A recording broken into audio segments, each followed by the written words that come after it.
Marseillaise et dans quelques secondes maintenant, ce podium final. Je dois dire qu'on a souvent eu des beaux plateaux à France Télévisions, mais alors là, franchement, sur les Champs-Élysées, l'obélisque est en face, l'Arc de Triomphe derrière moi, le public, une ambiance extraordinaire.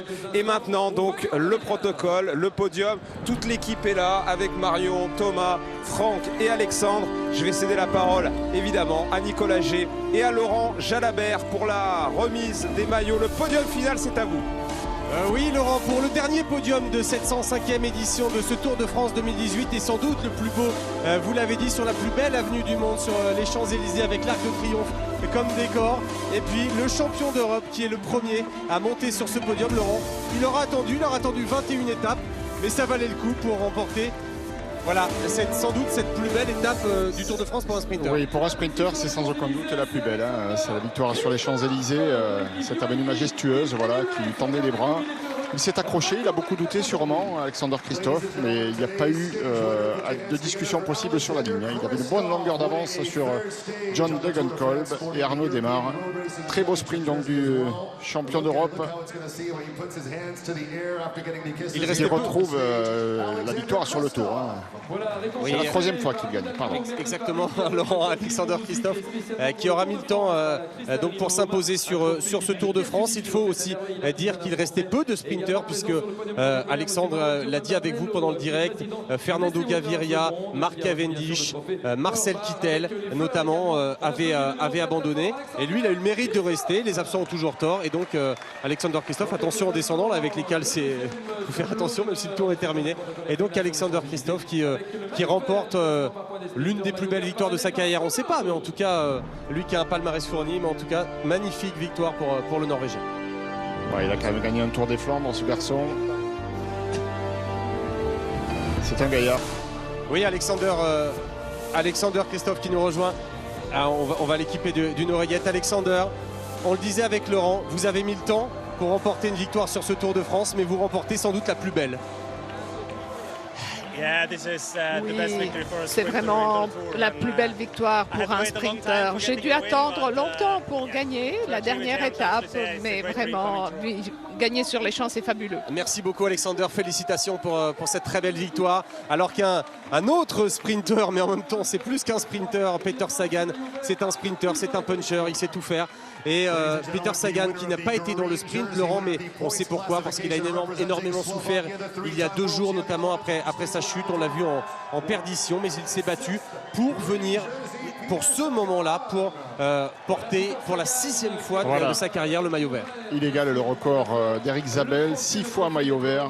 Chapeau monsieur Sagan, parce qu'on l'a vu vraiment fatigué, éprouvé dans la dernière étape pyrénéenne, dans le col d'Aspin, dans les premiers lâchers. On a vu un visage de souffrance chez Sagan, on n'avait pas l'habitude de voir ça. Et on est heureux pour lui qu'il puisse porter ce maillot sur les champs. Et exactement, et là il retrouve le sourire, le Slovaque d'ailleurs devant un nombreux public et beaucoup de supporters qui ont fait le déplacement depuis Žilina, sa ville, depuis Bratislava notamment. Et ce garçon, vous l'avez dit, est un immense champion. Il s'est battu, il a montré un autre visage, et quel visage avec cette souffrance, mais il a montré qu'il était plus qu'un showman. Déjà on le sait que c'est un immense champion, mais une nouvelle démonstration, et Peter va nous rejoindre comme tous les jours ou presque pour nous donner son sourire une nouvelle fois. Peter Sagan qui voit la vie en vert sur ses Champs-Élysées. Peter, c'est la 6e, c'est le record égalé. Vous avez souffert pour le ramener, mais ça y est, c'est fait. Peter, so we do it in English. It was so tough to get this. C'était difficile pour la 6e fois, mais cette fois-ci, tu l'as eu et tu es tellement fier. Oh oui, bien sûr, je suis ravi, je suis très content. Je ne sais pas s'ils vont compter 6 maillots verts d'affilée ou pas. Je ne sais pas, ça le doute reste. Non, mais c'est une boutade. Les derniers 2-3 jours du Tour de France ont été durs, mais voilà, je suis enfin sur les Champs-Élysées, je suis très heureux de porter ce maillot vert et je voulais remercier mon équipe. Laurent. Oui, on est très content pour toi, Peter. Et merci parce que tu nous as vraiment régalé encore une fois sur ce tour. Bravo. Thank you very much. Merci beaucoup. Merci beaucoup, Peter. Merci pour votre Tour de France. Peter Sagan, un petit peu chambreur, qui demande si on va lui remettre pour la septième fois d'affilée. Cette fois. Dans sa réflexion, c'est logique. Lui, il a gagné 6 fois d'affilée, puisqu'il n'a pas pu terminer le tour l'année passée, il a été exclu. Ah, regardez le sourire aussi d'un autre puncher, d'un autre grand talent du cyclisme mondial, c'est Julien Lafilippe. Un mousquetaire. Écoutez l'ovation du public. Ça, c'est un beau moment et il doit avoir la chair de poule. Il va nous dire, Laurent, ça a été le rayon de soleil pour tous les Français sur ce Tour de France. Julien Lafilippe, vainqueur de 2 étapes et du maillot à pois comme Warren l'an dernier, Warren Barguil. C'est vrai, il y a toujours un Français qui se détache. Cette année, c'est Julien Lafilippe avec ce maillot blanc à pois rouge, le meilleur grimpeur qui s'est affirmé sur ce Tour de France. On connaissait ses qualités. Il a encore franchi un palier. Voilà, Julien, tu vas venir nous voir. Il va venir nous voir. Ici, t'en vas pas. Julien. Alors, ça fait du bien? Ouais, ça passe vite en fait. J'ai du mal à réaliser un petit peu. Voilà. Vous voulez que je vous démarre? On est sur la plus belle avenue du monde. Tour de France vient de se terminer. J'ai le maillot à pois sur les épaules. C'est juste incroyable, quoi. C'est tout qui se mélange un peu en même temps dans la tête. Je suis content que ça se termine et en même temps, je réalise tout ce qui vient de se passer. Il y a mon petit frère là dans les tribunes, je sais pas où il est, j'ai pas réussi à le voir encore, mais c'est beaucoup de bonheur. Julien, juste un mot, cette ovation là, c'est extraordinaire. Oh, il n'y a pas de mots, hein, il faut le vivre pour vraiment savoir ce que ça fait. Je suis en train de le vivre en ce moment là, c'est génial. Laurent vient de féliciter Peter Sagan et l'a remercier. Je crois qu'on peut vous remercier de tout le Tour de France que vous avez fait au nom des téléspectateurs parce que je pense que vous les avez fait rêver. Bah, si j'ai fait plaisir aux gens et si j'ai fait rêver certaines personnes, c'est que du bonheur. Moi je me suis fait plaisir, ça n'a pas toujours été facile. Parce que, forcément j'en retiens les victoires et le maillot à pois, mais il y a eu des moments très durs aussi. Mais si j'ai fait plaisir aux gens, et voilà, c'est du bonheur. Allez, bonne fête ce soir. Et tu auras la photo souvenir, tu vas pas l'oublier celle-là. Voilà, Julien Alaphilippe tel qu'en lui-même et avec ce grand sourire qui fait du bien. Alors qu'on voit un autre Français aussi, Pierre Latour, Laurent, qui prend peut-être date pour les prochaines années. Meilleur jeune, le coureur d'AG2R La Mondiale. On va dire équipier de luxe pour Romain Bardet. Et ce garçon est pétri de classe aussi. Oui, il a du talent. Il a montré encore une fois qu'il tient la route sur 3 semaines. Il sait tout faire. Il sait grimper, il sait descendre. Il sait rouler dans le contre-la-montre. Il est encore jeune, il a moins de 25 ans. Et donc il a un bel avenir devant lui, c'est sûr, dans les grands tours. Ça, c'est la confirmation cette année qu'il faudra compter sur lui à l'avenir aussi, sur les grands tours, pour des victoires d'étape et pour peut-être jouer le classement général avec un rôle de leader à l'avenir. Regardez, il va nous rejoindre, Pierre. Après Julien Alaphilippe, voilà Pierre. On disait que c'était une belle reconnaissance quand même pour vous. Meilleur jeune, ça a du sens, évidemment, pour l'avenir aussi. Ouais, et puis ça fait toujours plaisir. J'ai été meilleur jeune sur plusieurs autres courses, mais là sur le Tour, c'est encore autre chose. Le podium sur les champs, c'est spécial, quoi. Laurent? Oui, c'est une première étape, ce maillot blanc. Peut-être qu'un jour, on te verra sur une des 3 plus belles marches de ce podium. On verra, je pense qu'il y a vraiment de la marge. Il y a une grosse différence encore entre les premiers et moi, mais on verra avec le temps. Tu es encore jeune, ouais. Et tu t'es prouvé encore cette année que tu étais sur 3 semaines performant. Ouais, j'ai été plus régulier que l'année dernière. En dernière semaine, j'avais vraiment coincé. À la Vuelta, pareil, j'avais eu un gros jour sans. Là, j'ai pas eu de jour sans, donc c'est une bonne chose pour la suite. Bravo. Merci Pierre. Laurent?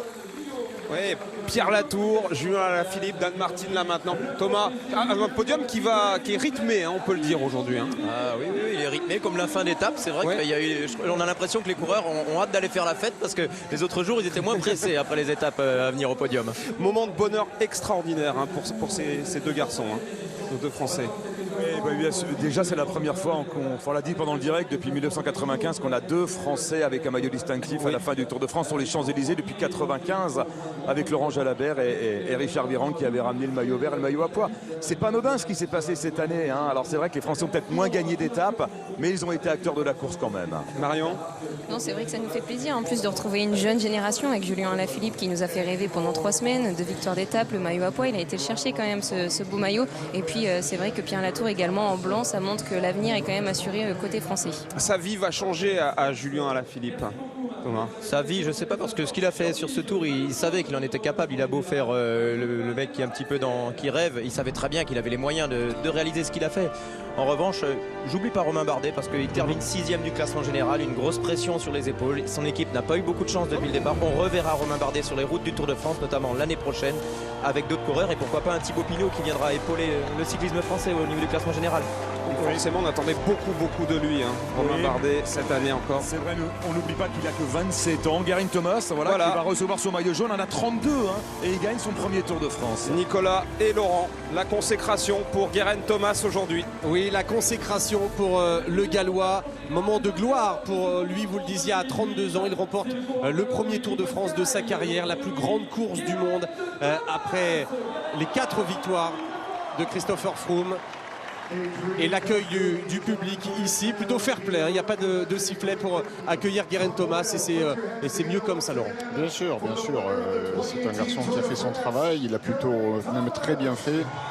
Guérin Thomas, il a fait une course parfaite tout simplement, sans jamais être pris à défaut, pas de chute à déplorer, pas d'incident de course, et à chaque fois que la course a été dure, il a été là, présent. Il remporte les 2 premières étapes alpestres, il s'est défendu bec et ongle dans ce contre-la-montre hier qu'il aurait même peut-être pu remporter.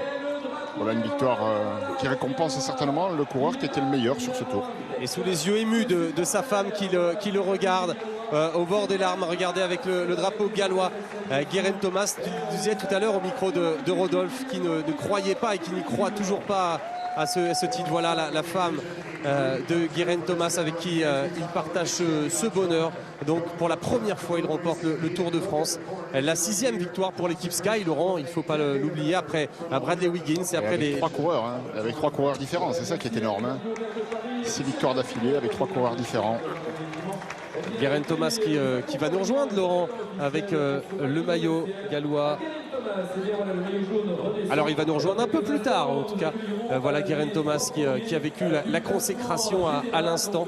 Et Thomas, on le disait aussi en début de journée, il s'est imposé sur le Tour de France un peu comme celui qui est son modèle, comme Bradley Wiggins. Oui, puis il a eu, c'est vrai qu'il y a beaucoup de similitudes entre les deux, et puis il a eu cet avantage de ne pas être le seul leader dans son équipe, d'avoir dans sa roue celui qui a gagné 4 Tours de France et qui focalisait toutes les attentions, d'avoir l'avantage au score et du coup de se dire si jamais j'ai un mauvais passage, tant pis, derrière moi il y a mon leader, c'est pas si grave. Je crois que ça lui a enlevé beaucoup de pression et il s'est découvert certainement un talent lui aussi, savoir gérer 3 semaines de course avec un maillot jaune sur le dos, toutes les sollicitations qu'il faut jour après jour encaisser, c'est pas permis à tout le monde, et donc Guérin Thomas a fait cet apprentissage là et ça n'est super bien sorti. Et c'était l'inconnu de ce Tour de France pour lui. On savait qu'il tenait sur les courses d'une semaine. Il avait remporté Paris-Nice, il avait remporté cette année le Dauphiné, et il a dit c'était un vrai déclic. Alors que vous découvrez maintenant Tom Dumoulin, Guérin Thomas et Christopher Froome pour le podium de ce Tour de France. Un Néerlandais, un Gallois et un Anglais. Laurent, les 3 hommes les plus forts de ce Tour de France par définition, et 3 hommes très forts en contre-la-montre. Oui, c'est ça. Très bon en montagne et très fort contre la montre. Forcément pour les autres, c'était une entreprise compliquée que d'aller s'élisser sur ce podium cette année. Et Chris Froome, il a l'habitude de ce podium, c'est la 5e fois qu'il monte dessus, même 6e puisqu'il avait... Il a terminé 2e derrière Bradley Wiggins. Mais pas sur cette marche-là, en tout cas, lui qui avait remporté 4 fois le Tour de France. Donc victoire de Guérin Thomas, la 2e place pour le Néerlandais Tom Dumoulin, et 3e Christopher Froome de Sky sur ce podium, Laurent. Oui, partout où il y avait du monde, il y avait du Sky. Donc sur le podium de Sky, c'est pas surprenant. Une échappée de 5, on retrouvait 2-3 Sky. Donc voilà, sur 3 marches du podium, on en retrouve 2. La logique est respectée. Ils étaient les plus forts sur ce tour. Et Christopher Froome sous les applaudissements du public. Tom Dumoulin, le néerlandais, deuxième du dernier Tour d'Italie, vainqueur l'an dernier du Giro et qui prend peut-être date avec, dans l'avenir. Et